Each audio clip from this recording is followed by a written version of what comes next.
10ാം ക്ലാസ്സിൽ റിസൾട്ട് വന്നില്ലേ? റിസൾട്ട് വന്നില്ലേ? റിസൾട്ട് അങ്ങോട്ട് വരും. റിസൾട്ട് വന്ന ഉടനെ മുഴുവനും മോക്ക് A+, 2 ഫ്ലെക്സ് മതിലിന്റെ മുകളിൽ. തന്റെ മക്കൾക്ക് മുഴുവനും A+ കിട്ടിക്കഴിഞ്ഞാൽ കണ്ട പോസ്റ്റിന്റെ മുകളിൽ മുഴുവനും മോളുടെ ഫോട്ടോ ഇങ്ങനെ വെച്ചിട്ടുണ്ട്, മുഴുവനും A+. ഉമ്മാടെ സ്റ്റാറ്റസ് നോക്കിയാ മതി, തന്റെ മൊബൈലിലുള്ള എല്ലാരും കാണണം തന്റെ മോൾക്ക് മുഴുവനും A+ കിട്ടിയെന്ന്.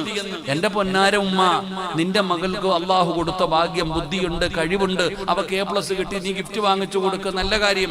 നീ എന്തിനാ സ്റ്റാറ്റസ് ഇടുന്നേ? 40 പേര് കാണാൻ. റോഡിന്റെ മുകളിൽ ഏത് പോസ്റ്റിലും A+ വാങ്ങിച്ച പെണ്ണുങ്ങളുടെ ഫോട്ടോ കാണാം, മക്കളുടെ ഫോട്ടോ കാണാം. പേടിക്കണം നീയൊക്കെ. അപ്പോഴാ ഒരുത്ത ഇങ്ങനെ വരുന്നു, ഉമ്മായും മോളും കൂടെ വരുക. ഉമ്മായും മോളും കൂടെ വരുമ്പോ 10ാം ക്ലാസ്സിൽ A+ കുറഞ്ഞു പോയതിന്റെ വഴക്കും പറഞ്ഞു വരുമ്പോഴാ ഫ്ലെക്സ് കാണുന്നേ. കണ്ടോടാ ആയിഷാടെ മോളെ, കണ്ട മുഴുവനും A+. നീ ഇങ്ങനെ കഴുതയെ പോലെ നടന്നോ, മന്ദബുദ്ധിയെ പോലെ നടന്നോ? ബുദ്ധി എന്തൊരു ബുദ്ധിയാണെന്നറിയാം, ഒറ്റ പറച്ചിലേ പറഞ്ഞുള്ളൂ. ഇപ്പൊ എങ്ങനെയുണ്ട് ഉസ്താദെ? പഠിക്കാൻ വേണ്ടി ഇരിക്കുമ്പോ ഉറക്കം വരുന്നു ഉസ്താദെ. ഫ്ലെക്സിന്റെ മുകളിൽ ഇരുന്നതാ. A+ വാങ്ങിച്ച് പോസ്റ്റിന്റെ മുകളിൽ കയറി ഇരുന്നില്ലേ? നീ സ്റ്റാറ്റസ് ഇട്ടില്ലേ? ഇന്ന് നീ പറയുന്ന എന്താ? ഉസ്താദെ പഠിക്കാനിരുന്ന എന്റെ മോൾ ഉറക്കം തൂങ്ങുക. എങ്ങനെ തൂങ്ങാതിരിക്കും ആമിന? ഉസ്താദെ പഠിച്ചത് മുഴുവനും മറന്നു പോകുന്നു ഉസ്താദെ, എങ്ങനെ മറക്കാതിരിക്കും? നീ ഇങ്ങനെ വലിയ പബ്ലിസിറ്റി കൊടുത്തവളല്ലേ. അള്ളാഹു കാത്തിരക്ഷിക്കുമാറാകട്ടെ. ഉള്ളത് പറഞ്ഞാൽ ഇഷ്ടപ്പെടൂല, അള്ളാഹു കാത്തിരക്ഷിക്കുമാറാകട്ടെ. ഞാൻ ഉള്ളതാ നിങ്ങളോട് പറഞ്ഞത്, ദീന ഞാൻ പറഞ്ഞേ. നിങ്ങൾക്ക് ഇങ്ങനെ എന്തൊരു വീടാ അല്ലാ, എന്തോ അതല്ല, ഇങ്ങനെ പറയുന്നത് നല്ലതല്ല. എന്റെ പ്രിയപ്പെട്ടവരെ, മഹാനായ ആദരവായ പ്രവാചകൻ നബി മുഹമ്മദ് മുസ്തഫ സല്ലല്ലാഹു അലൈഹി വസല്ലമ തങ്ങളുടെ ചരിത്രം ഞാൻ പറഞ്ഞുതരാം. തെളിവ് ഞാൻ പറഞ്ഞു തരാം. അല്ലാഹുവിന്റെ പ്രവാചകനും സ്വഹാബത്തും പടച്ചവനെ മക്കയിൽ നിന്ന് മദീനയിലേക്കുള്ള യാത്രയാണ്. ആ യാത്രയിൽ ജുഹുഫ് എന്ന് പറയുന്ന സ്ഥലത്ത് അവർ താമസിക്കുമ്പോൾ വല്ലാത്ത ക്ഷീണം കാരണം പടച്ചവനെ നബി തങ്ങളും സ്വഹാബത്തും അവിടെ താമസിക്കുകയാണ്. ആ താമസിക്കുന്ന സമയത്ത് മഹാനായ സഹൽ റളിയല്ലാഹു തആല അൻഹു, സഹൽ എന്ന് പറയുന്ന സ്വഹാബിയുണ്ടല്ലോ, കുളിക്കാൻ തന്റെ കമീസ് ഊരുകയാണ്. പെങ്ങളെ, ആ സ്വഹാബി തന്റെ കമീസ് ഊരുമ്പോ കാണാ സുന്ദരനാണ്, വല്ലാത്ത ബോഡിയുള്ള ആളാണ്. പടച്ചവനെ സിക്സ് വാക്ക് പോലെ നല്ല ബോഡിയുള്ള ചെറുപ്പക്കാരനാണ്. സഹൽ റളിയല്ലാഹു തആല അൻഹു അവിടത്തെ കമീസ് അങ്ങ് ഊരുമ്പോ തന്റെ ശരീരം കണ്ടപ്പോ മഹാനായ ആമിർ റളിയല്ലാഹു തആല അൻഹു, സഹാബിയ പെങ്ങള്, ആമിർ തങ്ങള് സ്വഹാബിയാണ്. ആ സ്വഹാബി സഹൽ തങ്ങളുടെ ശരീരം കണ്ടപ്പോ അവിടെ നിന്ന് പറഞ്ഞു, വല്ലാഹി അല്ലാഹുവിനെ കൊണ്ട് തന്നെയാണ് സത്യം, എന്തൊരു ശരീരമാ, ഇങ്ങനെ ഒരു ശരീരം ഞാൻ ഇതുവരെ കണ്ടിട്ടില്ല. സഹൽ റളിയല്ലാഹു തആല അൻഹു കമീസ് അങ്ങോട്ട് ഊരിയപ്പോ ആ ശരീരം കണ്ടപ്പോ ആമിർ റളിയല്ലാഹു തആല അൻഹു സാധാരണ രീതിയിൽ പറഞ്ഞു, വേറെ ഒന്നും ഉദ്ദേശിച്ചില്ല. സഹൽ തങ്ങളുടെ ബോഡി കണ്ടപ്പോ ആമിർ തങ്ങൾ പറഞ്ഞു, പടച്ചോനെ എന്തൊരു ശരീരം, ഇതുപോലൊരു ശരീരം ഞാൻ ഇതുവരെ കണ്ടിട്ടില്ല. പറഞ്ഞു തീർന്നതും ചക്ക വെട്ടിയിട്ടതുപോലെ താഴെ വീണു, ബോധം കെട്ട്. സഹൽ റളിയല്ലാഹു തആല അൻഹു ബോധം കെട്ട് താഴെ വീണു. സഹാബത്ത് ഓടി ചെന്നു, എന്തു പറ്റിയെന്ന് അറിയില്ല. എടുത്തുകൊണ്ടില്ല ഹദറത്തി റസൂലില്ലാഹി സ്വല്ലല്ലാഹു അലൈഹി വസല്ലം നബി തങ്ങളുടെ മുമ്പിൽ കൊണ്ടുപോയി. നബിയെ, നിന്ന നിപ്പിന് വീണ് നബിയെ. അപ്പൊ നബി തങ്ങൾ ചോദിച്ചു, എന്തു പറ്റി, എന്താ നിങ്ങൾക്ക് വല്ല സംശയമുണ്ടോ? സഹാബത്തിനോട് ചോദിച്ചു, നിങ്ങൾക്ക് വല്ല സംശയമുണ്ടോ? ആമിർ ഇങ്ങനെ ഒരു വാക്ക് പറഞ്ഞു നബിയെ. നബിതങ്ങളുടെ മുഖം ചുമന്നു. നബിതങ്ങൾ ആമിർ തങ്ങളോട് ചോദിച്ചു, ആമിറേ, നീ നിന്റെ കൂടപ്പുറപ്പിനെ കൊല്ലാൻ നോക്കുകയാണോ എന്ന് നബിയനാ റസൂലുള്ളാഹി. പിന്നെ നബിതങ്ങൾ വെള്ളം ഊതി ആമിർ സഹൽ റളിയല്ലാഹു തആല അൻഹുവിന്റെ മുഖത്തൊഴിച്ചപ്പോഴാ ബോധം തിരിച്ചു വന്നത് എന്ന് ചരിത്രം പഠിപ്പിക്കുന്നു. അല്ലാഹു ഈമാൻ നൽകുമാറാകട്ടെ. ഈ കണ്ണ് ഭയപ്പെടണം. എന്തെങ്കിലും ഒന്ന് പറഞ്ഞാൽ മതി. നമ്മൾ വല്ലാതെ ഭയപ്പെടണം. പണ്ടുള്ള ആൾക്കാര്, ചില ഉമ്മമാര് വരുമ്പോ പറയും, കുഞ്ഞിനെ എടുത്ത് അകത്ത് കയറിക്കോളാൻ. എപ്പോഴും എടുത്തകത്ത് കയറാൻ പറയും. ഒരാള് വരുന്നത് കാണുമ്പോഴേ. എന്റെ പ്രിയപ്പെട്ട സഹോദരിമാരെ, ഞാനിങ്ങനെ ഓർക്കാറുണ്ട്. ഞാൻ എന്റെ പള്ളിയിൽ, ജോലി ചെയ്യുന്ന പള്ളിയിൽ ഉളുഹിയ്യത്തിന് പോത്ത് വാങ്ങാൻ പോകുമ്പോ ഞാൻ ഒരിക്കൽ കൂടെ പോയി. അപ്പൊ ഇങ്ങനെ പോകുമ്പോൾ ഒരു അച്ചായന്റെ പറമ്പിൽ ഒരുപാട് പോത്ത് നിൽക്കുന്നു. ഒരു പോത്തിനെ മാറ്റി കെത്തി നോക്കുമ്പോ നല്ല ഈ കാട്ടുപോത്തിനെ പോലെ കാണാൻ നല്ല സൗന്ദര്യമുള്ളൊരു പോത്ത്. അപ്പൊ നമ്മൾ ചോദിച്ചു അതിനെ കൊടുക്കുന്നില്ലേ? അത് കച്ചവടം കഴിഞ്ഞു. ഇല്ല, അത് ഉളുഹിയത്ത് ഇറക്കാൻ പറ്റൂല. അപ്പൊ ചോദിച്ചു അതിന്റെ വാലറ്റുപോയെന്ന്. ആ പോത്തിന്റെ വാലറ്റുപോയത്. അപ്പൊ ന്യൂനതയുള്ളത് ഉളുഹിയത്തിന് പറ്റൂലല്ലോ, മാറ്റി നിർത്തിയിരിക്കാം. അപ്പൊ ഞാൻ ചോദിച്ചു എന്തു പറ്റി അച്ഛാ? നോക്കിയില്ലേ? ഒന്നുമില്ല ഉസ്താദെ, നിങ്ങളുടെ ഒരാള് വന്നിട്ട് ഈ പോത്തിന് വില പറഞ്ഞു. ഈ ഉളുഹിയത്തിന് നിർത്തിയിരുന്ന ഈ പോത്തിനെ കാണാൻ ഒരു കാക്ക വന്നിട്ട് നോക്കിയിട്ട് വിലയൊക്കെ പറഞ്ഞു. കച്ചവടം നടന്നില്ല. തിരിച്ചു പോകാൻ സമയമായ പാവം പറഞ്ഞു, അച്ഛാ വല്ലാത്ത വാല കേട്ടോ, വല്ലാത്ത വാല കേട്ടോ. എല്ലാത്തിനും വാക്കവും പറഞ്ഞു. അവനങ്ങ് പോയി. പിറ്റേ ദിവസം ഈ പോത്ത് വാലിട്ടടിച്ചപ്പോ എവിടോ കൊണ്ടിട്ട് വാലിന്റെ ഒരു സൈഡ് മുറിഞ്ഞു കഴിഞ്ഞപ്പോ പിന്നെ കാക്ക വന്ന് കൊത്താൻ തുടങ്ങി. അവസാനം ആ വാല് തന്നെ അറ്റുപോയി. അള്ളാഹു കാക്കമാറാകട്ടെ, അള്ളാഹു കാക്കമാറാകട്ടെ. ഇതാണോ ചില വാക്കുകൾ നമ്മൾ സൂക്ഷിക്കണം. അതുകൊണ്ടാണ് ഇതൊന്നും വേണ്ടെന്ന് പറയുന്നത്. അവര് നശിച്ചു പോകാൻ പറയുന്നതല്ല, പക്ഷെ അവരുടെ വാക്കുകൾ അത് അത്ഭുതത്തിന്റെ വാക്കാണ്. മഹാനായ നബിയിന റസൂലുള്ളാഹി സ്വല്ലല്ലാഹു അലൈഹി വസല്ലമ തങ്ങൾ ഹസനും ഹുസൈൻ എന്ന് പറയുന്ന രണ്ട് മക്കൾ, നല്ല ഗ്ലാമറുള്ളവരെ രണ്ടുപേരും. ഹസനും ഹുസൈനും വല്ലാത്ത സൗന്ദര്യമാണ്. ഈ മക്കളെ പുറത്തു വിടുമ്പോ അള്ളാന്റെ റസൂൽ സല്ലല്ലാഹു അലൈഹി വസല്ലമ തങ്ങൾ ഒരു ദുആ ചെയ്തിട്ട് തലയിൽ ഊതും. രണ്ട് മക്കളുടെയും കല്യാണത്തിന് വിടുമ്പോ, പുറത്തു വിടുമ്പോ, ആൾക്കാർ കൂടുന്ന സമയത്ത് വിടുമ്പോ ചിലര് കുഞ്ഞുങ്ങളുടെ കവളിലൊക്കെ കയറി ഇങ്ങോട്ട് പിടിക്കും. നല്ല സുന്ദരനാണല്ലോ. എന്ത് ചെയ്യണം? മക്കളെ പുറത്തു വിടുന്ന സമയത്ത് ഒരു ദുആ ചെയ്തവരുടെ തലയിൽ ഊതണം. നബിതങ്ങൾ ഫാത്തിമ ബീബി റളിയല്ലാഹു തആല അൻഹ ഹസനും ഹുസൈൻ എന്ന് പറയുന്ന രണ്ട് മക്കൾ അവരുടെ തലയിൽ ഊതുമായിരുന്നു. അവരുടെ തലയിൽ ഊതി മന്ത്രിച്ചിട്ടാണ് പുറത്തേക്ക് വിടുന്നത്. മക്കളെ അങ്ങനെ വിടണം, അങ്ങനെ വേണം മക്കളെ പുറത്തു വിടാൻ. അല്ലെങ്കിൽ പരിശോധന എന്നും രോഗവും പ്രശ്നങ്ങളും പ്രയാസങ്ങളും. എന്റെ പ്രിയപ്പെട്ടവരെ, നബിതങ്ങൾ പറയുകയാണ്, അല്ലാഹുവിന്റെ റസൂൽ അവിടുന്ന് ദുആ പഠിപ്പിച്ചു കൊടുത്തു. അതാ ഉപ്പാപ്പമാരുടെ തലമുറകൾ കൈമാറി കിട്ടിയ ദുആയാണ്. നിങ്ങളെ മൂന്നാമത്തെ കണ്ണ് ഏതെന്നറിയുമോ? ഐനുന ഖാതില, കൊന്നുകളയുന്ന കണ്ണാ. കണ്ണ്, കൊന്നുകളയുന്ന കണ്ണ്. എന്തെങ്കിലും ഒന്ന് പറഞ്ഞ അപ്പൊ തന്നെ സംഭവിക്കും. അള്ളാഹു കാത്തിരക്ഷിക്കുമാറാകട്ടെ. എന്തൊരു തേങ്ങയാ അള്ളാഹ് നിൽക്കണത് റബ്ബേ. ഒരൊറ്റ പറച്ചല, തെങ്ങ് നിന്നതിന്റെ അടയാളം പോലും കാണൂല, കരിഞ്ഞു പോകും അത്. ചില ആൾക്കാർ പറഞ്ഞു കഴിഞ്ഞാൽ എന്താ ചാവാൻ പോകുന്നോടാ, വണ്ടിയിൽ ഇങ്ങനെ പോവാ, അപ്പോഴൊരു ബൈക്കിൽ ഇങ്ങനെ രണ്ട് പുള്ളന്മാര് പാഞ്ഞു പോകുന്നുണ്ട്, വായുളിയ വലിക്കാൻ പോകുന്നോടാ, ചാകാൻ പോകുന്നോടാ. സുബ്ഹാനല്ലാഹ്, ഓടക്കകത്ത് റബ്ബ് കാത്തിരക്ഷിക്കുമാറാകട്ടെ. ചിലര് പറഞ്ഞു കഴിഞ്ഞാൽ അതാ നബിതങ്ങൾ പറഞ്ഞത്, അൽ ഐനു ഹഖുൻ, കണ്ണേറ് സത്യമാണ്. ഒട്ടകത്തെ ചട്ടിയിലെത്തിക്കും, മനുഷ്യനെ ഖബറിലെത്തിക്കും. സൂക്ഷിക്കണം നിങ്ങൾ. ഒട്ടകത്തെ ചട്ടിയിലെത്തിക്കും. നിക്കണ ഒട്ടകം അപ്പം തന്നെ വീഴും.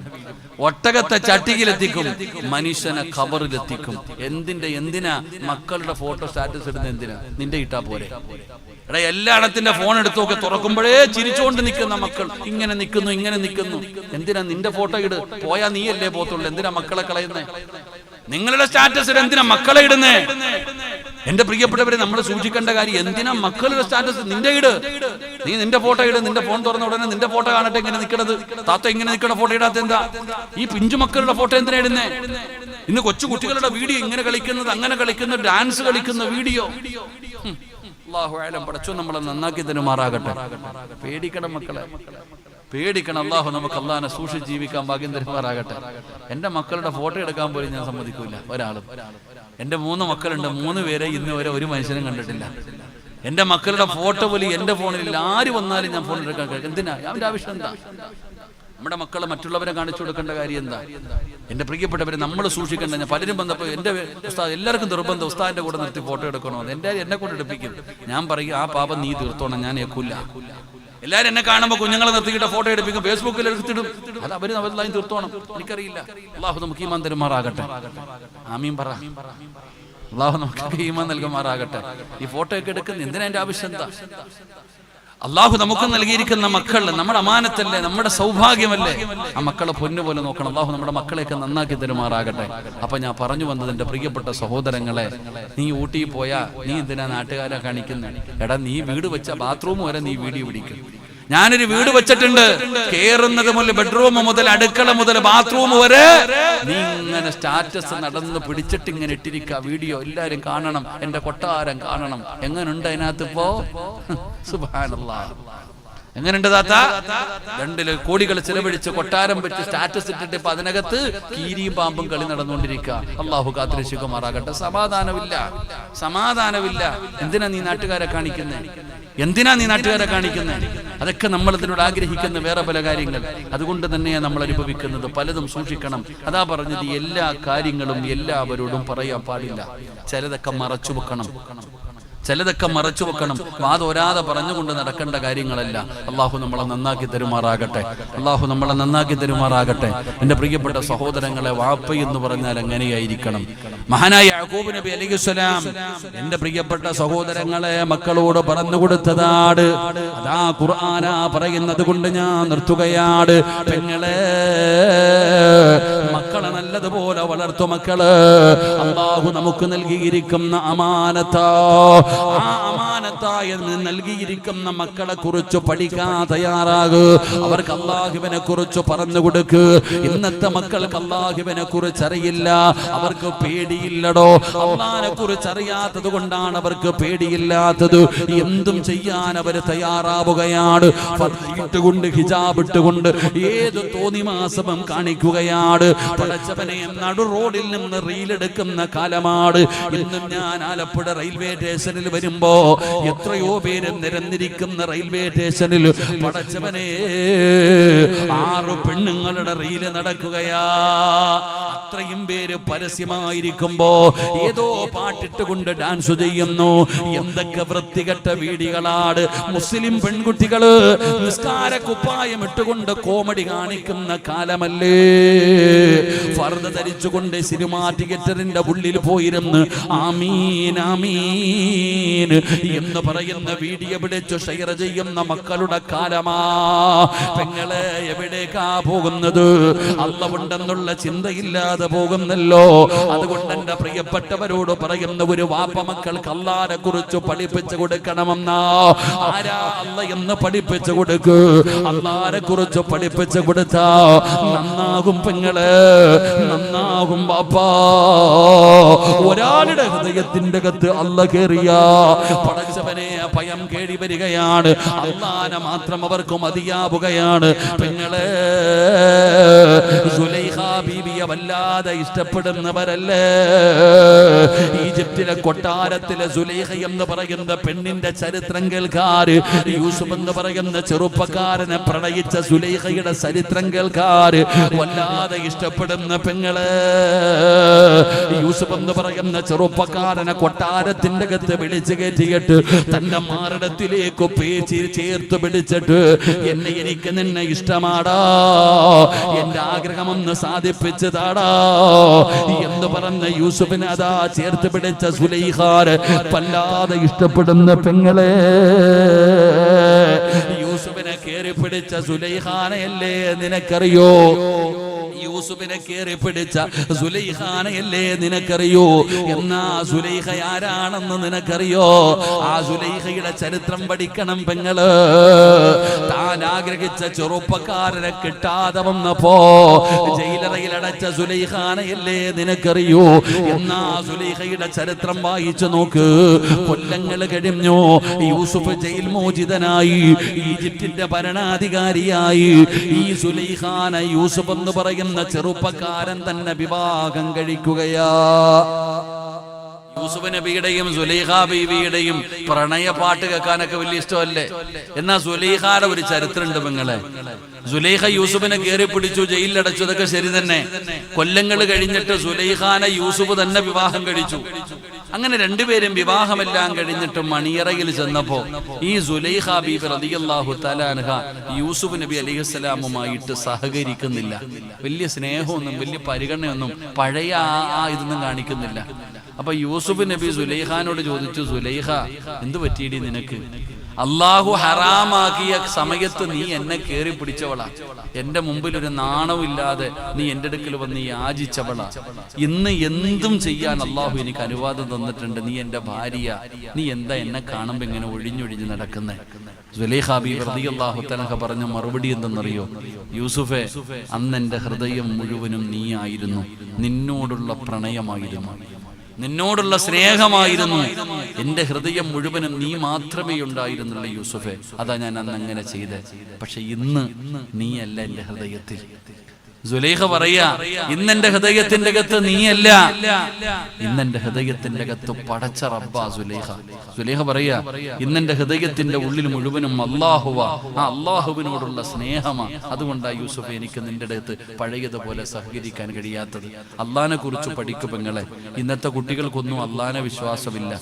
നമുക്കിന്ന് അള്ളാനെ കുറിച്ചുള്ള പേടിയില്ല. തലമറക്കാൻ നരകത്തിൽ ഏറ്റവും കൂടുതൽ പെണ്ണുങ്ങളാണെന്ന് മഹാനായ നബിയിന റസൂലുള്ളാഹി സ്വല്ലല്ലാഹു അലൈഹി വസല്ലം. നരകത്തിൽ അധികവും പെണ്ണുങ്ങളാ. എന്റെ പെങ്ങളെ, നിങ്ങൾ പേടിക്കണത്തോളം ആണുങ്ങളല്ല, നരകത്തിൽ കൂടുതലും പെണ്ണുങ്ങളാ. പെണ്ണുങ്ങളെ സംബന്ധിച്ചിടത്തോളം അവര് പടച്ചവനെ ഇന്ന് അവർക്ക് തെറ്റു ചെയ്യാൻ പേടിയില്ലാതായിരിക്കുന്ന ഒരു കാലം. തലമറക്കാൻ ഇന്ന് ഷാള് കഴുത്തിലിടാനുള്ള സാധനമായി മാറി. ഇന്ന് ഷാളെന്ന് പറയുന്നത് കഴുത്തിലിടാൻ, മുടി മറയ്ക്കൽ. ഇന്ന് മുടി ഔറത്താണോ? ഇന്ന് പെണ്ണിന്റെ തലയിലെ മുടി ഔറത്താണോ? ഔറത്തല്ല. ഇന്ന് അങ്ങനെ കാണുന്ന ഔറത്തല്ലത്. എന്നാ നിങ്ങൾ മനസ്സിലാക്കണം, നാളെ അല്ലാഹു സുബ്ഹാനഹു വ തആല ഒരു മുടി പുറത്തിട്ട പെണ്ണിന്റെ തലയിൽ അല്ലാഹു നാളെ ഒരു തീ കൊണ്ടുള്ള ഒരു തൊപ്പി ധരിപ്പിക്കും. തുണിയില്ലാതെ നടന്ന പെണ്ണിനല്ല, അവൾ ആ ശരീരം തുറന്നിട്ട് കൊണ്ട് നടന്ന പെണ്ണല്ല. ആ പെണ്ണിന്റെ ഒരു തലമുടി പുറത്ത് കാണിച്ചതിന്റെ പേരില് പെങ്ങളെ അല്ലാഹു സുബ്ഹാനഹു വ തആല നരകത്തിന്റെ ഒരു തൊപ്പി ധരിപ്പിക്കുകയാ. തലച്ചോറ് തിളച്ചിട്ട് ഉരുകുകയാണ്.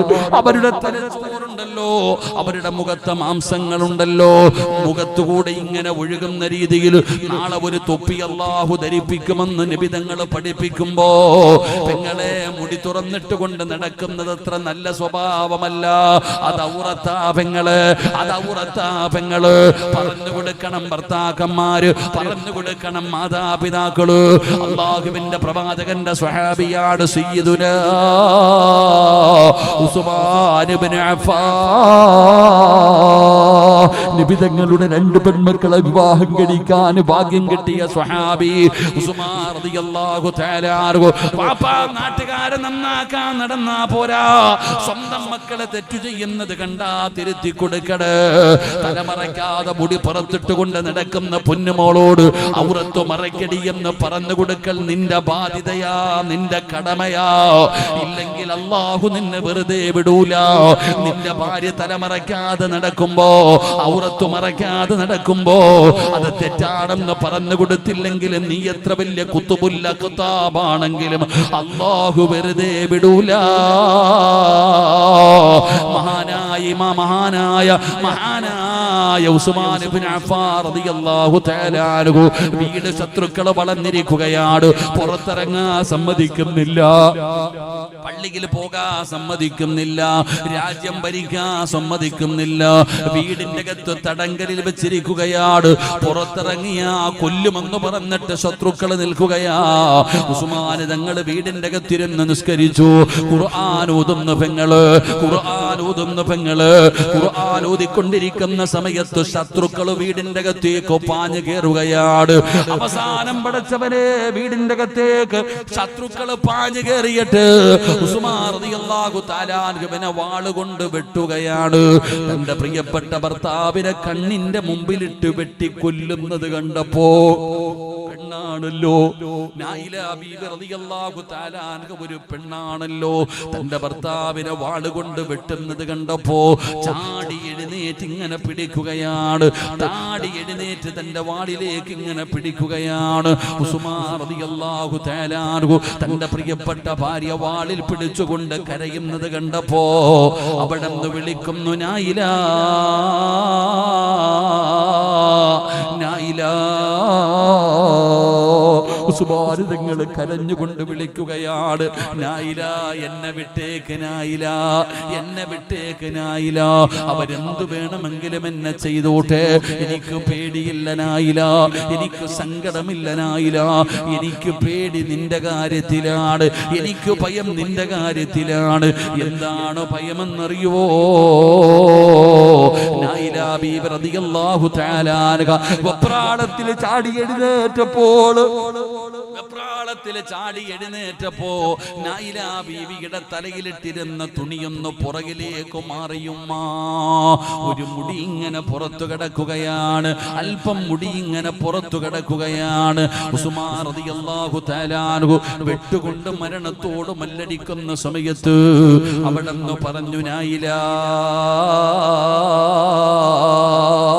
നിന്റെ മുടി പുറത്തു കാണുന്നു നായില, നിന്റെ മുടി പുറത്തു കാണുന്നു നായില, അന്യ പുരുഷന്മാര് നിന്റെ ഔറത്ത് കാണുന്നു നാമില, നായില നിന്റെ ഔറത്ത് അന്യ പുരുഷന്മാര് കാണുന്നു.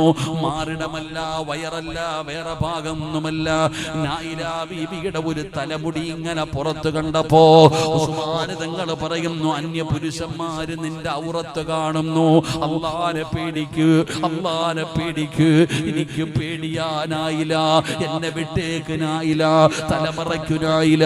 ഉസ്മാൻ റളിയല്ലാഹു തആല അൻഹു മരിക്കാൻ കിടക്കുന്ന സമയത്ത് തന്റെ പ്രിയപ്പെട്ട ഭാര്യയുടെ തലയിലെ ഒരു രോമം പുറത്ത് കണ്ടപ്പോ അവിടെന്ന് പറഞ്ഞു തിരുത്തി എന്ന് ചരിത്രം പറയുമ്പോ, പെങ്ങളെ മടിയല്ലേ മോളെ, നടുറോഡിലൂടെ നടക്കുകയാണ്, നിനക്ക് വഅദ് കേൾക്കാൻ വരുന്ന സമയത്ത് മാത്രമേ ഫർദയുള്ളൂ, കല്യാണത്തിന് പോകുമ്പോ ഫർദ ധരിക്കാറില്ല. ചോദിച്ചാ പറയും 10,000ന്റെ ചുരിദാർ നാട്ടുകാരെ കാണണ്ടേ, ഫർദയ്ക്കുള്ളിലിട്ട നാട്ടുകാരെ കാണില്ലല്ലോ. അറബി കല്യാണവും മൈലാജി കല്യാണവും പല പല കല്യാണങ്ങളുടെ കാലമല്ലേ, പേക്കൂത്ത് കാണിക്കുന്ന കാലമല്ലേ. പെങ്ങളെ പേടിക്കണം, പെങ്ങളെ എത്രത്തോളം സൂക്ഷിക്കണമെന്നറിയോ? മഹദിയായ ഖദീജ ബീബി റളിയല്ലാഹു തആല അൻഹ അല്ലാഹുവിന്റെ റസൂലിന്റെ ഭാര്യയല്ലേ, നബി തങ്ങളുടെ കൂടെ 25 കൊല്ലം ജീവിച്ചവളല്ലേ ഖദീജ, അല്ലാഹ് സലാം പറഞ്ഞവളല്ലേ ഖദീജ, ജിബ്രീൽ സലാം പറഞ്ഞവളല്ലേ ഖദീജ, നബി തങ്ങൾ ഇഷ്ടപ്പെട്ട ഭാര്യയല്ലേ ഖദീജ.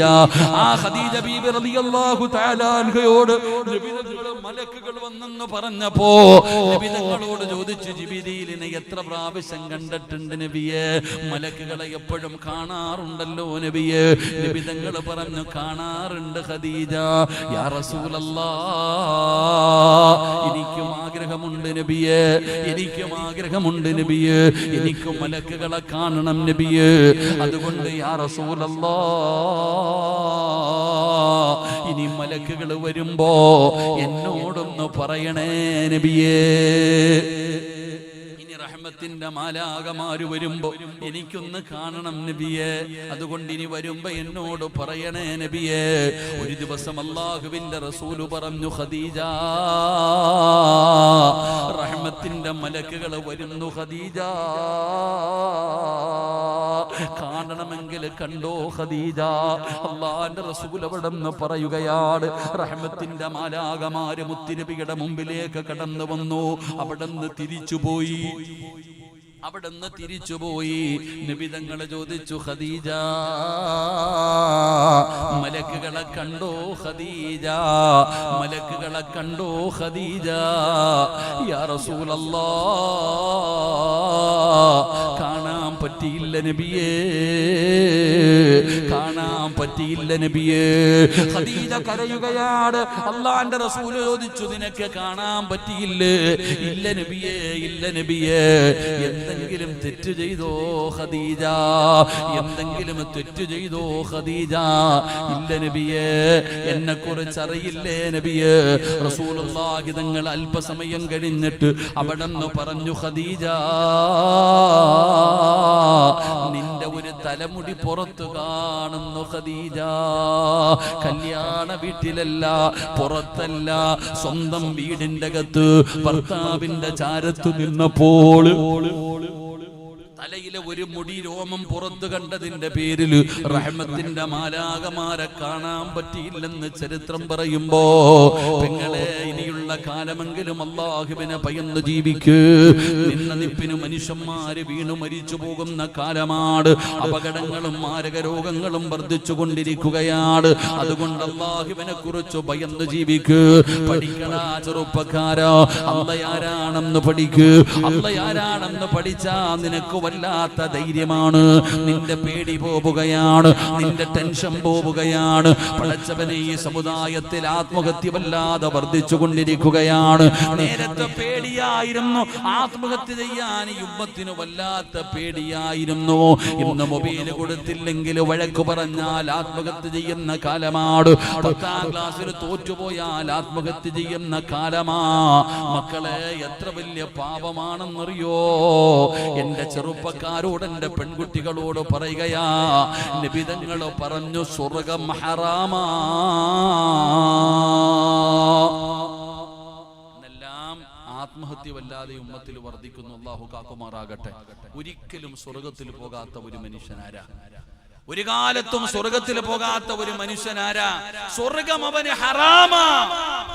സ്വർഗമാ പെണ്ണിന് ഹറാമാ. ആർക്കാ? അല്ലാഹു തന്ന ആയുസ് സ്വന്തം അവസാനിപ്പിക്കുന്ന മനുഷ്യന്. കള്ളു കുടിച്ചവൻ അല്ലാഹുവിനോട് തൗബ ചെയ്ത അല്ലാഹു പുറത്തു കൊടുക്കും.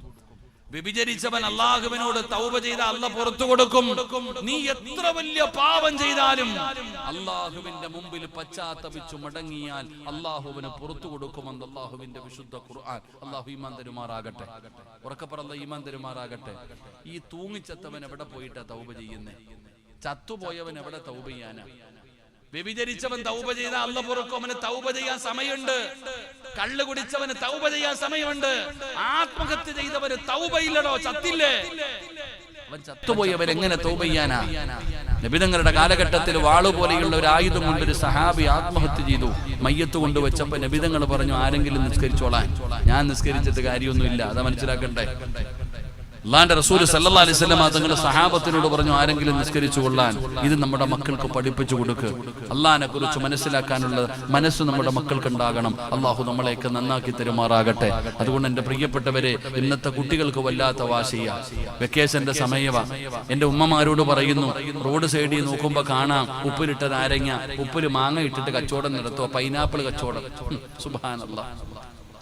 സ്കൂളിൽ പഠിക്കേണ്ട കാലത്ത് 4 കറുത്തക്ഷരം പഠിക്കേണ്ട സമയത്ത് പാപ്പാന് തിന്നാൻ നോക്കിയ സ്വന്തം മക്കളെ കടത്തിന്റെ. ഇന്നലെ ഒരു കടയുടെ ഉദ്ഘാടനം ഉണ്ടായിരുന്നു, വീഡിയോ. ഉപ്പിലിട്ട നാരങ്ങായും അതുപോലെ മുന്തിരിങ്ങായും അതുപോലെ സാധനങ്ങൾ ഉപ്പിലിട്ടിട്ട് കച്ചവടം നടത്തുന്നതോ. എന്തുവാടോ? പഠിക്കേണ്ട സമയത്ത് പഠിപ്പിക്കും മക്കളെ. കുട്ടികളോട് എന്തെങ്കിലും ഒരു കാര്യം ചെയ്യരുതെന്ന് പറഞ്ഞ എല്ലാത്തിനും വാശിയാ. അല്ലാഹു നമ്മുടെ മക്കളുടെ വാശിയൊക്കെ മാറ്റി തരുമാറാകട്ടെ. ആമീൻ പറ. വീടിന്റെ അകത്ത് പോലും കിടക്കാൻ പറ്റുന്നില്ല. ഉമ്മായിക്ക് ഇപ്പൊ രാത്രി കിടക്കാൻ പേടിയാ. കാരണം എന്തേ? പണ്ട് മക്കളുണ്ടെന്നുള്ള ധൈര്യവാ. ഇപ്പൊ മക്കളുണ്ടെങ്കിൽ ഉമ്മ റൂം അടച്ചിട്ടാ കിടക്കണേ. എപ്പോഴാ കോടാലി എടുത്തോണ്ട് കയറി വരുന്നെന്ന് അറിയത്തില്ല. ഇപ്പൊ മക്കള് ടാർഗറ്റ് ചെയ്യുന്നത് ഉമ്മാനെയാ. ഉമ്മമാരെയൊക്കെ തട്ടുന്ന കാലവാ മക്കള്. ഉമ്മ ഇപ്പൊ ബാത്റൂമിനകത്ത് കുളിക്കാൻ കയറുമ്പോ പേടിച്ചിട്ടാ. നേരത്തെ വല്ല ജനലി വല്ല ക്യാമറ ഉണ്ടോന്നായിരുന്നു പേടി. ഇപ്പൊ സ്വന്തം മക്കള് തന്നെ ഉമ്മാടെ വീഡിയോ പിടിച്ചിട്ട് ഷെയർ ചെയ്യുന്ന കാലം. അല്ലാഹു കാക്കുമാറാകട്ടെ. കുറച്ചുനാള് മുമ്പ് ഒരു മകളെ അറസ്റ്റ് ചെയ്തു. എന്തിനാ അറസ്റ്റ് ചെയ്തെന്നറിയോ? ഉമ്മാടെ വീഡിയോ പിടിച്ചിട്ട് കാമുകൻ അയച്ചു കൊടുത്തേന്. നാലിച്ചു നോക്കി. സ്വന്തം ഉമ്മാടെ വീഡിയോ പിടിച്ച് അയച്ചു കൊടുക്കുന്ന കൂടപ്പുറപ്പെന്ന് പറഞ്ഞ ആരാ? അനിയൻ തെറ്റ് ചെയ്താൽ ജ്യേഷ്ഠൻ തിരുത്തണം. അനിയൻ തെറ്റ് ചെയ്താൽ ജ്യേഷ്ഠൻ തിരുത്തണം. അനിയത്തി തെറ്റ് ചെയ്താൽ താത്ത തിരുത്തി കൊടുക്കണം. അനിയത്തിയുടെ കട്ടിലിനടിയിൽ 2 ദിവസം താമസിച്ച ഒരു കാമുകനെ പിടിച്ചു. ആരാ സഹായം ചെയ്തു കൊടുത്തത്? സ്വന്തം താത്ത തന്നെ. അല്ലാഹു കാത്തിരക്ഷിക്കുമാറാകട്ടെ. എന്താ വേണ്ട? ഇതാണ് മനസ്സിലാക്കേണ്ടത്. അനിയനും ചേട്ടനും ഇന്ന് സഹോദര ബന്ധം മറന്നുപോയി. എടാ, എന്റെ അനുജൻ ഒരു തെറ്റ് ചെയ്താൽ ഞാനല്ലേ തിരുത്തണ്ട? ഞാനാ അവന്. പോട്ടെ, കുഴപ്പമില്ല. എല്ലാവർക്കും അറിയാം അവന് കാമുകനുണ്ട്, ഇവനുണ്ട്. ഇവക്ക് ആയിഷയാണ്, അവക്ക് ആമിനാണ്. വീട്ടിൽ വഴക്കൂടുമ്പോ പറയാ, പ്രണയകഥ പറയുന്നു. ഞാൻ പറഞ്ഞു കൊടുക്കും ഉമ്മാന്റെ അടുത്ത്, കേട്ടോ നീ മെസ്സേജ് എഴുതുന്നില്ല. ഇങ്ങനെ ആയിപ്പോയി കാലം. ഇന്ന് കാലം വളരെ മോശമായി പോയി. ഒന്നുമില്ല, എല്ലാം പരസ്പരം. ഉമ്മായിക്കും ഉള്ളത് മക്കൾക്കറിയാം, മക്കൾക്കുള്ളത് ഉമ്മായിക്കും അറിയാം. പാപ്പ മാത്രം ഒന്നും അറിയാത്ത മലക്കിനെ പോലെ. അല്ലാഹു കാത്തിരക്ഷിക്കുമാറാകട്ടെ. അതുകൊണ്ട് എന്റെ പ്രിയപ്പെട്ടവരെ, നന്നാവടോ എല്ലാവരും. അള്ളാഹിനെ കുറിച്ച് പഠിക്കും, മനസ്സിലാക്കുക. നമ്മുടെ സ്വഭാവമൊക്കെ മാറണം. പ്രായം കൂടി കൂടി വരികയാണ്. ഓരോ ദിവസം കഴിയുമ്പോഴും നമ്മൾ മരണത്തിലേക്ക് അടുത്തുകൊണ്ടിരിക്കുകയാ. വാശിയും വൈരാഗ്യമൊക്കെ വേണം. വേണ്ട കാര്യത്തിനൊക്കെ വാശി കാണിക്കുക. എന്റെ ചെറുപ്പക്കാരോട്, എന്റെ പെണ്ണുങ്ങളോട് പറയുന്നു, വല്ലാത്ത വാശിയല്ലേ? വാശി കാണിക്കേണ്ട കാര്യത്തിന് കാണിക്കുക. നിങ്ങളെല്ലാം വാശി കാണിക്കണം. ഏത് കാര്യത്തിൽ? ഏത് കാര്യത്തിലാണ് നിങ്ങൾ വാശി കാണിക്കണ്ടേ? അന്തല്ലദീ വലദതു ഉമ്മുക ബാകിയാ വന്നാസു ഹൗലക യൽഹഖൂന സുറൂറാ വജ്ഹദ് ലിനഫ്സിക അൻ തകൂന ഇദാ ബകൗ ഫീ ഹാലി മൗതിക ലാഹികം മസ്റൂറാ. ഞാൻ ഈ 4 വരി പദ്യത്തിന്റെ അർത്ഥം പറഞ്ഞിട്ട് നിർത്തുകയാ. അള്ളാഹു പഠിക്കാൻ ഭാഗ്യം തരുമാറാകട്ടെ. എല്ലാവരും നേരെ ഇരുന്നോ, നേരെ ഇരിക്കുക താത്ത. ഇത് മറ്റേ വാർഡില് ഹോസ്പിറ്റലിൽ പോകുമ്പോ അവിടെ ഇരിക്കണ പോലെ ഇങ്ങനെ ഇരിക്കുക, നേരെ ഇരിക്കുക. ഇത് ദുനിയാവിലെ സ്വർഗമല്ലേ, അള്ളാഹുവിന്റെ ഇൽമു പറയുന്ന മജ്ലിസല്ലേ, റഹ്മത്തിന്റെ മാലാകമാര് നമുക്ക് വേണ്ടി അള്ളാഹിനോട് ദുആ ചെയ്യുന്നുണ്ട്. അള്ളാഹു നമ്മുടെ മജ്ലിസ് പരിപൂർണമായി സ്വീകരിക്കുമാറാകട്ടെ. എന്റെ പ്രിയപ്പെട്ട സഹോദരങ്ങളെ, വാശിയും വൈരാഗ്യമൊക്കെ വേണം. ഉമ്മ മൊബൈൽ ചോദിച്ചു തന്നില്ല, കയറി തൂങ്ങാൻ നിൽക്കുന്ന മക്കൾ, ചാടുന്ന മക്കൾ, ഇവിടെ വാശി കാണിക്കേണ്ടത് എന്തിനാണെന്നറിയോ? കവി പറയുകയാ, നമ്മുടെ ഉമ്മ എപ്പോഴും നമ്മളോട് പറയും, നിന്നെ ഞാൻ പ്രസവിച്ചത് മരണവേദനയുടെ വേദനയും സഹിച്ചാണെന്ന്. അള്ളാഹു നമ്മുടെ ഉമ്മമാർക്ക് അർഹമായ പ്രതിഫലം കൊടുക്കുമാറാകട്ടെ. ആമീൻ പറ. അള്ളാഹു നമ്മുടെ ഉമ്മമാർക്ക് അർഹമായ പ്രതിഫലം കൊടുക്കുമാറാകട്ടെ. പ്രസവത്തിന് എന്ത് വേദന? താത്താമാര് എന്ത് വേദന? പ്രസവത്തിന് മരണവേദനയുണ്ടോ? നിങ്ങൾ തന്നെ ചിരിക്കണില്ലേ? പ്രസവത്തിന് മരണവേദനയുണ്ടോ? എനിക്കറിയില്ല, അതല്ലേ നിങ്ങളോട് ചോദിക്കണേ. ഉണ്ടോ? ഞാന് വടകര ഭാഗത്തുള്ള ഒരാളെ കണ്ടേക്ക് 10-46 വയസ്സുണ്ട്. എന്റെ ഭാര്യ 8ാമതും ഗർഭിണിയാണ് ഉസ്താദ്. അയാൾക്ക് തന്നെ ഒരു നാണക്കേട്. എന്റെ ഭാര്യ 8ാമതും ഗർഭിണിയാ. ആ താത്താക്ക് 40 വയസ്സിന് മുകളിൽ പ്രായമുണ്ട്. അപ്പൊ ചിരിച്ചപ്പോ പറഞ്ഞു, ഉസ്താദ് ഓക്ക് പ്രസവിക്കുന്നത് ഒരു സുഖവാ, ഒരു രസവാ. സുഖപ്രസവം എന്നല്ലേ പറയാ? സുഖപ്രസവം എന്നല്ലേ പറയാ? ഇപ്പോഴല്ലേ ആശുപത്രിയിലൊക്കെ പോകുന്ന, നേരത്തെ വീട്ടിലല്ലേ? നിങ്ങൾ എല്ലാവരും പറയുന്നത് പ്രസവത്തിന് മരണവേദനയാണ്. ഞാൻ പറയൂ, അല്ല, പ്രസവത്തിന് മരണവേദനയില്ല. ഞാൻ തെളിവ് പറഞ്ഞു തരാം. നിങ്ങൾ പ്രസവിക്കുന്ന സമയത്ത് ഒരു ഡോക്ടർ, 2-3 നേഴ്സുമാരുണ്ടാവും. എനിക്കറിയില്ല, ഞാൻ പറയാം ഒരു ഏകദേശം. നിങ്ങൾ പ്രസവിക്കുമ്പോൾ നിങ്ങളുടെ കയ്യും കാലും പിടിച്ചു വെക്കാനും നിങ്ങളെ സഹായിക്കാൻ വേണ്ടി ഒരു 3-4 ഇനി 5 ഡോക്ടർ ഉൾപ്പെടെ 5 പേരുണ്ടെന്ന് കരുതുക. നിങ്ങൾ പ്രസവിച്ചു ഇല്ലേ? നിലവിളിച്ചു, ബഹളം വെച്ചു, എന്തൊക്കെ കാണിച്ചു, പ്രസവിച്ചു, ഓക്കെ. പക്ഷെ ഒരാൾ മരിക്കുന്ന സമയം ആ മനുഷ്യന്റെ റൂഹ് പിടിക്കാൻ വേണ്ടി വന്നു നിൽക്കുന്ന മലക്കുകളുടെ എണ്ണം 70,000. 70 മുതൽ 70,000 മലക്കുകൾ വരുമെന്ന. ഒരു കോഴി അറുത്തിട്ട് നോക്കിക്കേ, അതങ്ങട്ട് കിടന്ന് പെടയും, ചിറകിട്ടടിക്കും, കാലിട്ടടിക്കും, തലകിട്ടടിക്കും, ചാടും, ഇങ്ങനെ തുള്ളും. എന്തിനാ? പാട്ട് കേട്ടിട്ടല്ല, മരണത്തിന്റെ വേദന സഹിക്കാൻ പറ്റാതെ ആ കോഴി കിടന്ന് കാണിക്കുന്നത് നമ്മൾ കാണാവുന്നവരാണ്. അപ്പൊ മരണത്തിന് അത്രയും വലിയ വേദനയുണ്ട്. നിന്റെ ഭർത്താവ് നിന്റെ അടുത്ത് കിടന്നിട്ട് അറ്റാക്ക് വന്ന് മരിച്ചു, നീ അറിഞ്ഞോ? രാവിലെ വിളിച്ചപ്പോ എഴുന്നേക്കണില്ല, അപ്പോഴാ നിനക്ക് മനസ്സിലായ മരിച്ചെന്ന്. ഏതെങ്കിലും ഒരു മനുഷ്യൻ മരിക്കുമ്പോ കോഴി കൈയിട്ടടിക്കണ പോലെ അടിക്കാറുണ്ടോ? കാലിട്ടടിക്കാറുണ്ടോ? തുള്ളാറുണ്ടോ? ഇല്ല. ഒരു മനുഷ്യന് അനങ്ങാറില്ല. എന്തുകൊണ്ട്? 70,000 മലക്കുകൾ കയ്യും കാലും പിടിച്ചു വെച്ചിരിക്കുന്നത് കൊണ്ട്. അള്ളാഹു നമ്മുടെ മരണവേദന കുറച്ചു തരുമാറാകട്ടെ. 70,000 മലക്കുകൾ കയ്യും കാലും ഇങ്ങനെ പിടിച്ചു വെച്ചിരിക്കുമ്പോഴാ അസ്റായിൽ തൊണ്ടയിൽ നിന്നങ്ങോട്ട് വലിച്ചു ഊരുന്നേ. അതാ വേദന. ഒരിക്കൽ ഈസാ നബി അലൈഹിസ്സലാം ഇങ്ങനെ പടച്ചവനെ ഒരു ഖബറിന്റെ അടുക്കലൂടെ പോയി. ഈസാ നബി അലൈഹിസ്സലാം ഇങ്ങനെ പല അള്ളാഹു ഖബറിനകത്ത് കിടക്കുന്നവരെ വിളിച്ചു നിർത്തും. ഈസാ നബി അള്ളാഹു അങ്ങനെ ഒരു കഴിവ് മുഅ്ജിസത്ത് കൊടുത്തിരുന്നു. അപ്പൊ എല്ലാവരും പറഞ്ഞു, നൂഹ് നബിയോട് പറഞ്ഞു, ഈസാ നബിയോട് പറഞ്ഞു, ഈസാ നീ ഇപ്പൊ മരിച്ചവരല്ലേ വിളിക്കുക, ഞങ്ങളൊരു ഖബർ കാണിച്ചു തരാം, നിനക്ക് പറ്റുമെന്ന് വിളിച്ചു നിർത്ത്. ആ ഖബർസ്ഥാനിലെ ഏറ്റവും പഴക്കം ചെന്ന ഒരു ഖബറിന്റെ ചാരത്ത് പോയി. എന്നിട്ട് പറഞ്ഞു, ഇതിനകത്ത് കിടക്കുന്ന ആളെ വിളിക്കാൻ. ഈസാ നബി അലൈഹിസ്സലാം ഖബറിന്റെ മുകളിൽ കൈയടിച്ചിട്ട് കുമ്പി ഇതിനില്ല, എഴുന്നേറ്റ് വരാൻ പറഞ്ഞു. എഴുന്നേറ്റ് വന്നു. ഒരു ചെറുപ്പക്കാരൻ ചോദിച്ചു, എന്താ? സാം ഇബ്നു നൂഹ്, നൂഹ് നബിയുടെ മകനായ സാമാണ് ഞാൻ, നൂഹ് നബിയുടെ മകനാ ഞാൻ. അപ്പൊ ഇങ്ങനെ സംസാരിച്ചു കൊണ്ടിരിക്കുന്നതിന്റെ ഇടയിൽ ചോദിച്ചു, എത്ര കൊല്ലമായി മരിച്ചിട്ട്? എത്ര കൊല്ലമായി? മഹാനവറുകൾ അവിടെ നിന്ന് പറഞ്ഞു കൊടുത്തു, ഞാൻ മരിച്ചിട്ട് എത്രയോ വർഷമായി പറഞ്ഞു കൊടുക്കുന്നു. മുന്തു 70 സിന. അവിടെ നിന്ന് മഹാനവറുകൾ പറഞ്ഞു, ഞാൻ മരിച്ചിട്ട് ഒരുപാട് കൊല്ലമായി. അപ്പൊ ഈസാ നബി ചോദിച്ചു, മരണം എങ്ങനെ ഉണ്ടായിരുന്നു? മരണം എങ്ങനെ ഉണ്ടായിരുന്നു എന്ന് ചോദിക്കുമ്പോ നൂഹ് നബി അലൈഹിസ്സലാമിന്റെ മകൻ കഴുത്തിൽ ഇങ്ങനെ കൈവച്ചു, എന്നിട്ട് ഇങ്ങനെ കരയാൻ തുടങ്ങി. എന്തിനാ കരയുന്നേ? നബിയേ, അസ്റായിൽ തൊണ്ടക്കുടിയിൽ നിന്ന് റൂഹ് വലിച്ചെടുത്ത വേദന ഇപ്പോഴും എന്റെ കഴുത്തിലുണ്ട് നബിയേ. അള്ളാഹു നമുക്ക് ഈമാൻ തരുമാറാകട്ടെ. ആ കൊല്ലങ്ങൾക്ക് മുമ്പ് അസ്റായിൽ കഴുത്തിൽ നിന്ന് റൂഹ് തൊണ്ടക്കുടിയിൽ നിന്ന് വലിച്ചെടുത്ത വേദന ഇപ്പോഴും എന്റെ കഴുത്തിലുണ്ട്. അതാ മരണവേദന. പെങ്ങളെ, മരണവേദനയുടെ ഒരംശമേ പ്രസവ വേദനയ്ക്കുള്ളൂ, അല്ലാതെ മരണവേദനയൊന്നുമില്ല. അതാ എൻ്റെ ഒരു കാഴ്ചപ്പാട്. അള്ളാഹു നമ്മളെയൊക്കെ നന്നാക്കി തരുമാറാകട്ടെ. എന്നാലും വേദനയുണ്ട്, അള്ളാഹു പ്രതിഫലം തരുമാറാകട്ടെ. ഞാൻ കൊച്ചാക്കി കാണുന്നില്ല, നിങ്ങൾ അനുഭവിച്ച വേദനയ്ക്ക് അള്ളാഹു സ്വർഗം തരുമാറാകട്ടെ. പക്ഷെ നിങ്ങൾ പറയാറുണ്ടെങ്കിലും ഞാൻ ഒരു കാര്യം ചോദിക്കട്ടെ, നിങ്ങൾ എത്ര വേദന സഹിച്ചവരാണെങ്കിലും ആ പ്രസവിച്ച കുഞ്ഞിനെ നേഴ്സ് നിങ്ങളുടെ മുമ്പിൽ കൊണ്ടുവന്നിട്ട് മോനാകട്ടോ മോളാകട്ടോ ഇങ്ങനെ കാണിച്ചു തന്നപ്പോ നിങ്ങൾ എന്താ ചെയ്തേ? ചിരിച്ചില്ലേ? എല്ലാരും ചിരിച്ചോ? ഇല്ലേ? നിങ്ങളെ പാട്ട് പാടുമായിരുന്നു. സ്വന്തം കുഞ്ഞിനെ കൊണ്ടുവന്ന് ഇങ്ങനെ കാണിച്ചു തന്നപ്പോ നിങ്ങളൊക്കെ ചിരിച്ചില്ലേ? ഓപ്പറേഷൻ തിയേറ്ററിന്റെ മുമ്പിൽ കസേരയുണ്ട്, പാപ്പായ്ക്ക് ഇരിക്കാൻ പറ്റുന്നില്ല, അങ്ങോട്ടും ഇങ്ങോട്ടും നടക്കാ. അല്ലാ അല്ലാ അല്ലാ, എന്തേ പടച്ചവനെ, ഇത്തിരി പ്രശ്നമാണ്. നേഴ്സ് പറഞ്ഞു ഇത്തിരി പ്രശ്നമാ. ഉടനെ ഇങ്ങനെ അല്ലാ അല്ലാ അല്ലാ, അറിയുന്നിടത്തൊക്കെ നേർച്ച, ഫാത്തിഹ, ദുആ, ഇരിക്കുന്നില്ല, അങ്ങോട്ടും ഇങ്ങോട്ടും നടക്കുന്നുണ്ട്. കണ്ണൊക്കെ നിറയുന്നടോ, പാപ്പാടെ കണ്ണൊക്കെ നിറഞ്ഞു. അപ്പോഴാണ് പടച്ചവനെ ഐസുവിന്റെ വാതിൽ ഇങ്ങനെ തുറന്നു. ആരാ? സുമയ്യാടെ ഭർത്താവ്. ആരാ? പടച്ചവനെ ഞാനാപ്പ. ഇങ്ങോട്ട് പോയപ്പോ ഒരു തുണിക്കകത്തൊരു കുഞ്ഞിനെ കൊണ്ടുവന്ന് കാണിക്കുന്ന ആൺകുട്ടിയാകട്ടോ ദാസീന, അൽഹംദുലില്ലാ, ഇങ്ങനെ കൊണ്ടുവന്ന് കാണിച്ചു. ഏത് വാപ്പയും ചിരിച്ചടോ. തന്റെ പൊന്നാര മകൻ ആദ്യമായിട്ട് കണ്ടപ്പോ പ്രസവിച്ച ഉമ്മയും ചിരിക്കുകയാണ്, കണ്ട വാപ്പയും ചിരിക്കുകയാണ്. എല്ലാവരും ഇങ്ങനെ ചിരിക്കുന്ന സമയത്ത് ആ കുഞ്ഞ് കരയുകയായിരുന്നു. ഉമ്മ, നിന്റെ പൊന്നുമോൻ കരഞ്ഞപ്പോ, നിന്റെ പൊന്നുമോളെ കരഞ്ഞപ്പോ, ആ ചോര പൈതൽ കിടന്ന് കരഞ്ഞപ്പോ നമ്മളെല്ലാവരും ചിരിക്കുകയായിരുന്നു. ഇബ്ലീസ് അവനെ നുള്ളി കരയിപ്പിച്ചതാണ്, അവനും ചിരിക്കുകയാണ്.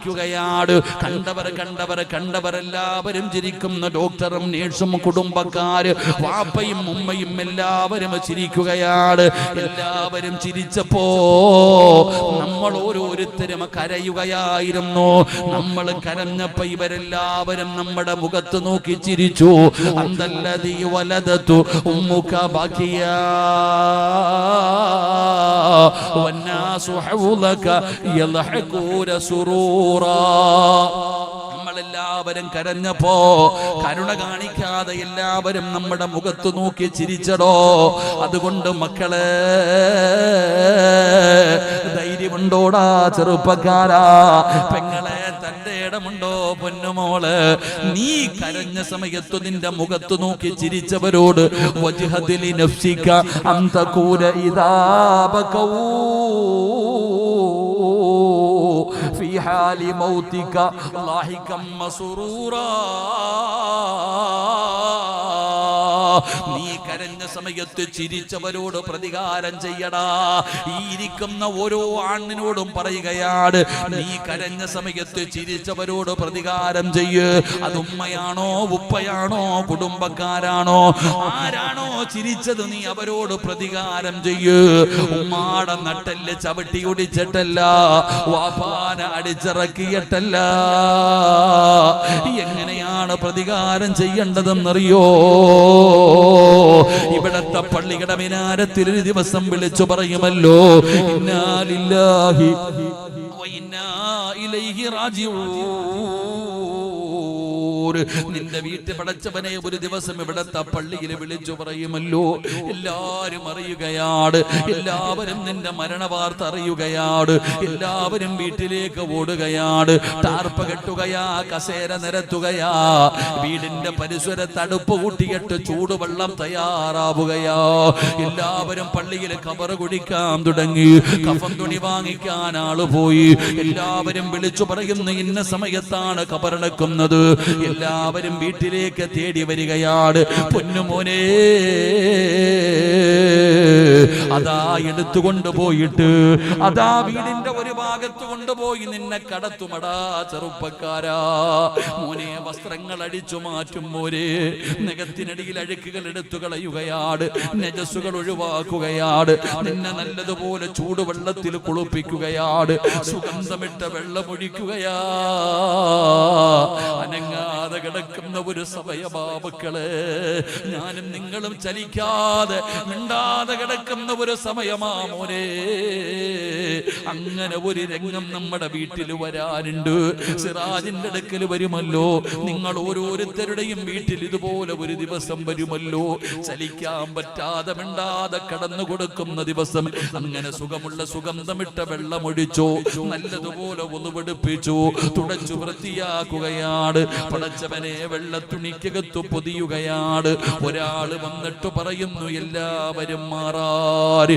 എത്ര തിരക്കാണെങ്കിലും മാറുമടോ, എത്ര തിരക്കാണെങ്കിലും മാറുമടോ.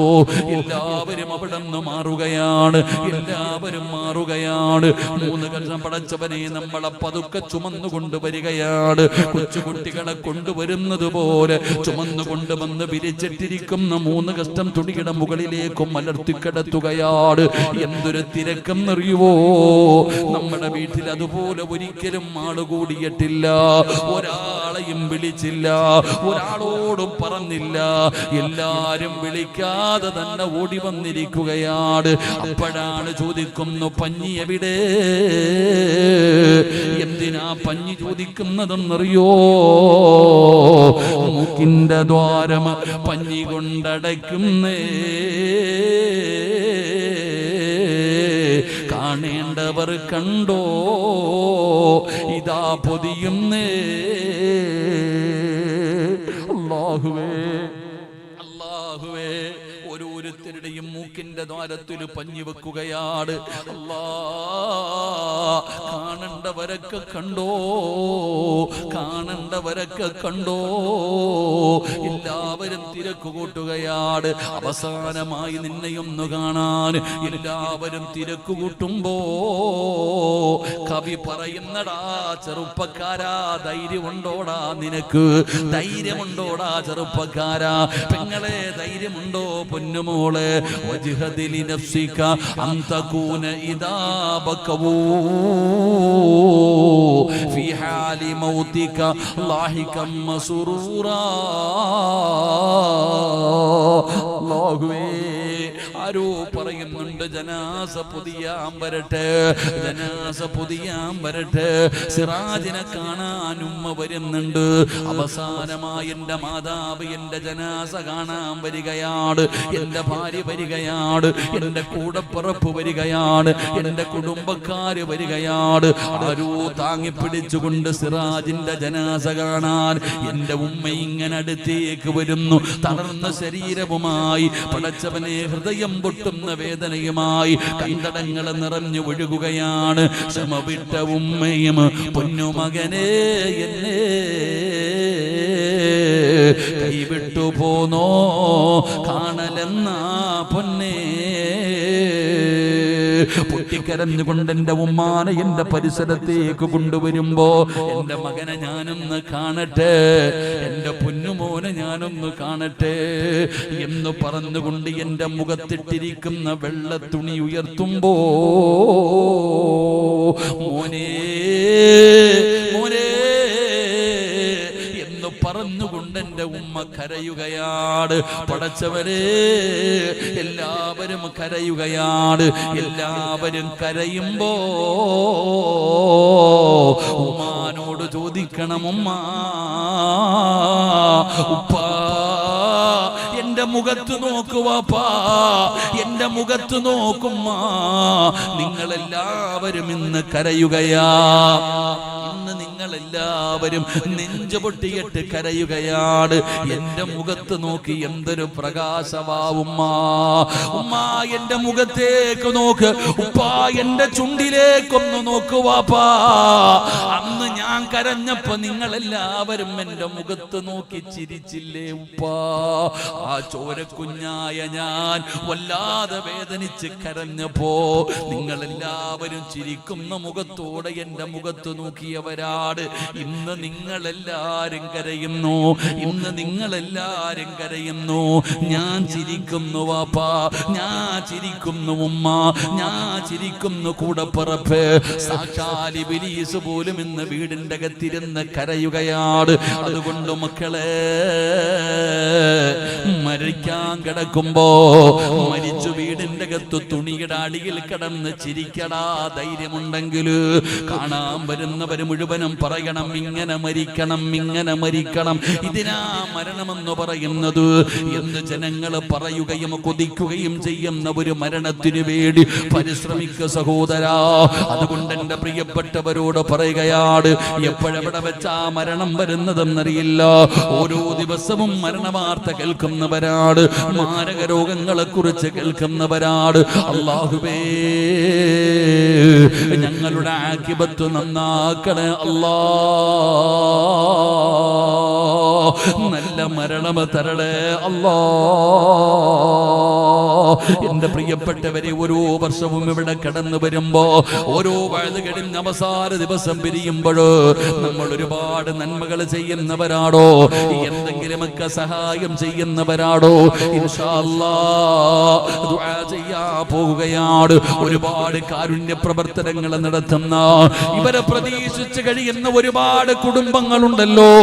CH സെന്ററിൽ ആരെങ്കിലും എന്നെ കാണാൻ വരുമെന്ന പ്രതീക്ഷയോടെ ഒരുപാട് കുടുംബങ്ങൾ സ്വപ്നം കാണുന്നുണ്ടോ?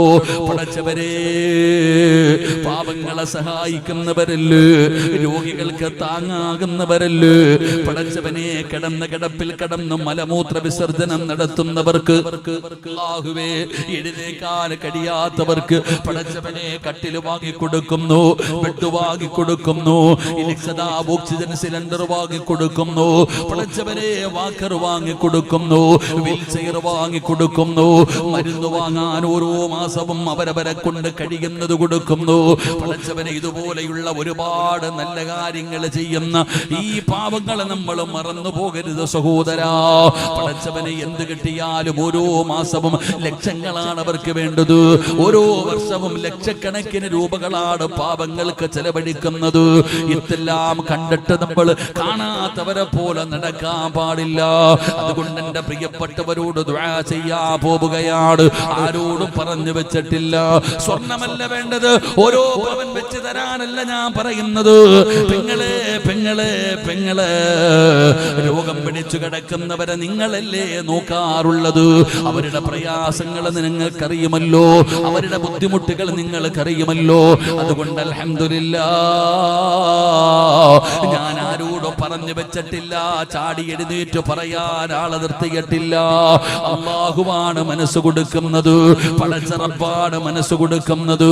അതുകൊണ്ട് പടച്ചവരെ, ഒരേ ഒരു പ്രതിഫലമേ ഉള്ളൂ, ഒരേ ഒരു പ്രതിഫലമേ ഉള്ളൂ. ഇന്നല്ലാഹ അസ്തറാ മിനൽ മുഅ്മിനീന അൻഫുസഹും വഅംവാലഹും ബിഅന്ന ലഹുമുൽ ജന്ന.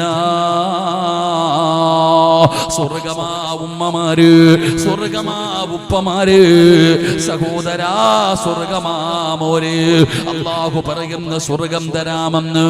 ആരാണോ പടച്ച റബ്ബ് തന്നിരിക്കുന്ന സമ്പത്തില്ലെന്നൊരൽപ്പം അല്ലാഹു കൊടുത്താൽ അല്ലാഹു പറയുന്നു, നിനക്ക് ഞാൻ നല്ല മരണം തരാ. തൊണ്ടക്കുടിയിലേക്ക് റൂഹ് കടന്നു വന്നു. പടച്ചവനെ, 70,000 മലക്കുകളെ കയ്യങ്കാല് പിടിച്ചു വെച്ച് റൂഹ് വലിച്ചെടുക്കുന്ന സമയം വരുമ്പോ വീൽചെയർ വാങ്ങിക്കൊടുത്തവര്, കട്ടില് വാങ്ങിക്കൊടുത്തവര്, രോഗികൾക്ക് മരുന്ന് വാങ്ങിക്കൊടുത്തവര്, ആ സമയത്തതാ വരുന്ന മലക്കുകൾ കാണിക്കുകയാ. ആ കൊടുത്തതിന്റെ പ്രതിഫലം കണ്ടിട്ട് മരിക്ക്. വഅബ്ശിറൂ ബിൽ ജന്നാ. സ്വർഗം ഇങ്ങനെ കാണിച്ചു തരികയോ, സ്വർഗം ഇങ്ങനെ കാണിച്ചു തരികയോ. ആ സ്വർഗം കണ്ടിട്ട് മരിക്കാനുള്ള ഭാഗ്യമോ.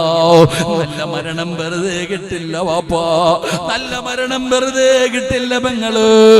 ശരീരത്തു കിടക്കുന്ന സ്വർണ്ണാഭരണം മുഴുവനും ഊരിക്കൊടുക്കണ്ട പൊന്നുമോളെ. 1 ഗ്രാം സ്വർണ്ണമെങ്കിലും അല്ലാഹുവേ പാവങ്ങൾക്ക് വേണ്ടി മാറ്റിവെക്കാൻ കഴിഞ്ഞാൽ അല്ലാഹു നിനക്ക് സ്വർഗം തരാമെന്ന് പറയുകയാണ്. അതുകൊണ്ട് ഞാൻ ഒരാളോട് പറഞ്ഞു വെച്ചിട്ടില്ല, നിങ്ങൾ തന്നില്ല എന്ന് പറഞ്ഞ് എനിക്ക് സങ്കടമില്ല. അല്ലാഹുവല്ലേ മനസ്സ് കൊടുക്കുന്നത്, അല്ലാഹുവല്ലേ പറയിപ്പിക്കുന്നത്. ഞാൻ പടച്ചവനെ ഏൽപ്പിച്ചിട്ട് ദുആ ചെയ്യുകയാണ്. അല്ലാഹുവേ പടച്ചവരെ, ഇതിനകത്ത് നീ ഇഷ്ടപ്പെട്ട ഒരുപാട് പേരുണ്ട് റബ്ബേ, അവനെ നീ തെരഞ്ഞെടുക്കണേ അല്ലാ. ആരെല്ലാം മനസ്സറിഞ്ഞുകൊണ്ട് ഒരു സദക്ക കൊടുക്കുന്നുണ്ടോ അവരെ നിന്റെ അതിഥികളായി ഹജ്ജിന് മക്കത്ത് കൊണ്ടുപോകണേ അല്ലാ. ഹജ്ജും ഉംറയും സിയാറത്തും ചെയ്യാൻ നീ ഭാഗ്യം കൊടുക്കണേ അല്ലാ.